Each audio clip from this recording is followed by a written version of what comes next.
ఎప్పుడు వస్తుందో అని చెప్పాను కానీ మధ్యాహ్నం భోజనానికి వచ్చేయమని చెప్పాము, వచ్చేస్తాను అని చెప్పింది అనగానే ఇంకా ఇంటి దగ్గర రాజ్ ఎదురు చూస్తూ ఉంటాడు. మధ్యాహ్నం భోజనం అయిపోతుంది, రాత్రి భోజనం అయిపోతుంది, ఫోన్ చేస్తుంటే ఫోన్ కలవదు. ఇంకా సుభాష్ వాళ్ళు ఆఫీస్కి వెళ్ళేసరికి అసలు మేడం ఈరోజు ఆఫీస్కి రానే లేదు సార్ అని చెప్పనేసరికి ఇంకా అనుమానం మొదలవుతుంది.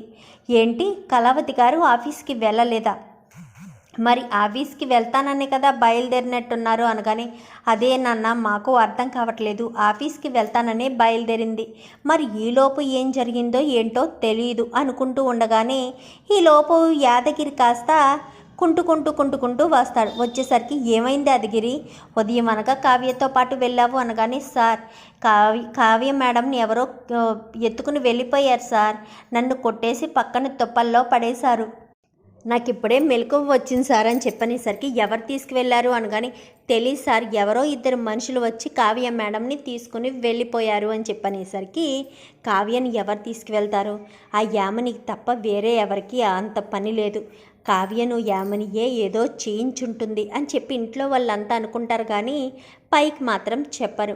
ఇంకా కావ్య కోసం అర్ధరాత్రి వరకు మొత్తం రోడ్లన్నీ తిరుగుతూ ఉంటాడు రాజైతే.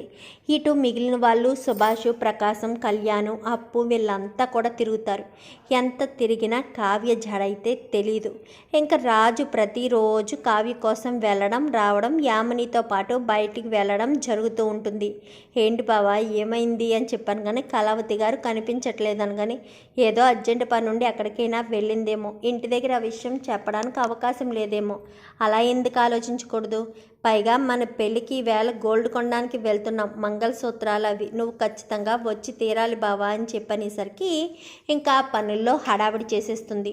ఒకరోజు రాజు ఇంటికి వస్తాడు. ఇంటికి వచ్చేసరికి ఏంటత్తయ్య గారు కావ్య పరిస్థితి ఏంటి అని చెప్పాను కానీ రాజ్ కోసం ఆ యామనియే ఇదంతా చేసి ఉంటుంది, కావ్యని ఎక్కడో బంధించుంటుంది, లేదంటే కావ్యను బంధించాల్సిన అవసరం ఎవ్వరికీ లేదు, రాజ్ కావ్య కలిసి ఉంటే ఎక్కడ వాళ్ళిద్దరూ భార్యాభర్తలన్న విషయం బయట పడిపోతుందేమోనన్న భయంతో కావాలనే యామిని ఎలా చేసుంటుంది అని చెప్పి ఇద్దరు కూడా అనుకుంటూ ఉండేసరికి ఆ మాటలు కాస్త రాజు వింటాడు. ఏంటి కళావతి గారు నా భార్య, కళావతి గారు నా భార్య ఏంటి, తను నేను ప్రేమిస్తున్నాను కానీ తను నా భార్య కాదు కదా, మరి ఎందుకు అమ్మమ్మ వాళ్ళు ఎలా మాట్లాడుతున్నారు అని చెప్పి అనుకుంటూ ఆలోచించుకుంటూ వచ్చేసరికి ఎదురుగా కళ్యాణ్ వస్తాడు.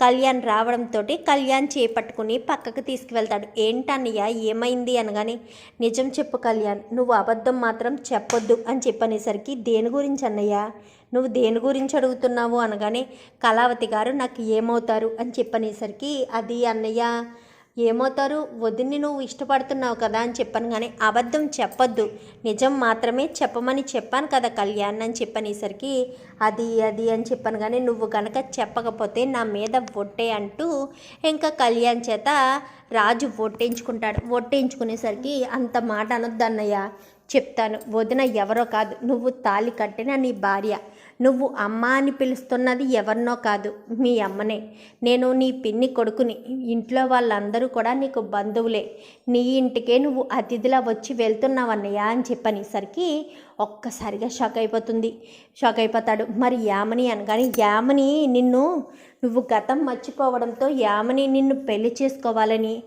కావ్యవదనే నీ భార్య అన్న విషయం తెలిసినా కానీ కావ్యవదంతో పోటీగా నిన్ను తను సొంతం చేసుకోవాలని యామని ప్లాన్ చేస్తుందన్నయ్య అని చెప్పనేసరికి రాజుకి అసలు విషయం అర్థమవుతుంది. అంటే ఇప్పుడు కావ్యానికి కళావతినికి దాచిపెట్టింది కూడా యామని అయ్యి ఉంటుందా అనగానే ఖచ్చితంగా అన్నయ్య, యామనికి తప్ప అవసరం ఎవరికీ లేదు అని చెప్పి కళ్యాణ్ చెప్పడంతో ఇంకా కళ్యాణ్ రాజ్ ఇంటికి వస్తాడు.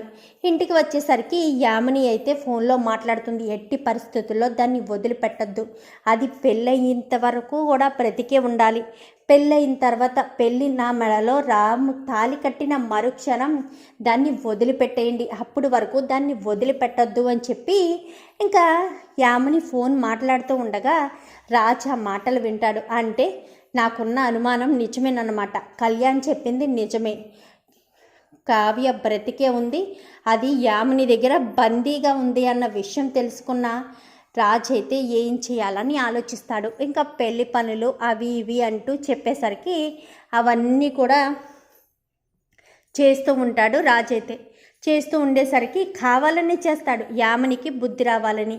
ఇంకా పెళ్లి రోజు పెళ్లి పనులు రానే వచ్చేస్తాయి, పెళ్లి పీటలు కూడా ఎక్కేస్తాడు.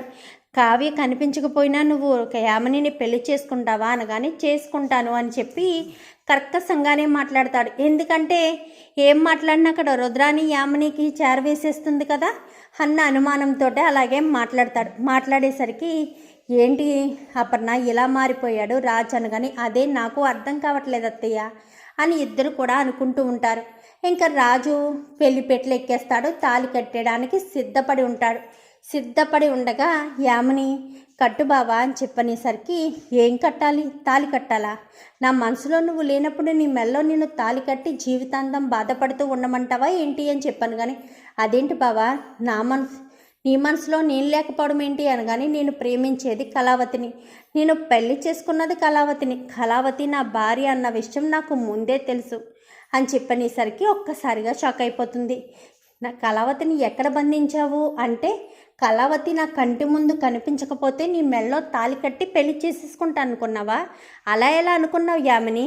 నువ్వంటేనే ఇష్టం లేని నేను నిన్ను పెళ్లి చేసుకుంటానని, అది కావ్య కనిపించని ఈ క్లిష్ట పరిస్థితిలో పెళ్లి చేసుకుంటానని ఎలా అనుకున్నావు అంటూ మాట్లాడేసరికి, బావా చిన్నప్పటి నుంచి అనగానే చెంప చెల్లు మనిపిస్తాడు రాజైతే. చిన్నప్పటి నుంచినా? ఎవరు చిన్నప్పటి నుంచి? నీ చిన్నప్పటి నుంచా నా చిన్నప్పటి నుంచా? అసలు చిన్నప్పుడు నీకు నాకు పరిచయం ఉందా? నా కుటుంబం వేరు, నీ కుటుంబం వేరు. అలాంటి తప్పుడు నువ్వు నేను చిన్నప్పటి నుంచి కలిసే ఉండడం ఏంటి, కలిసే పెరగడం ఏంటి?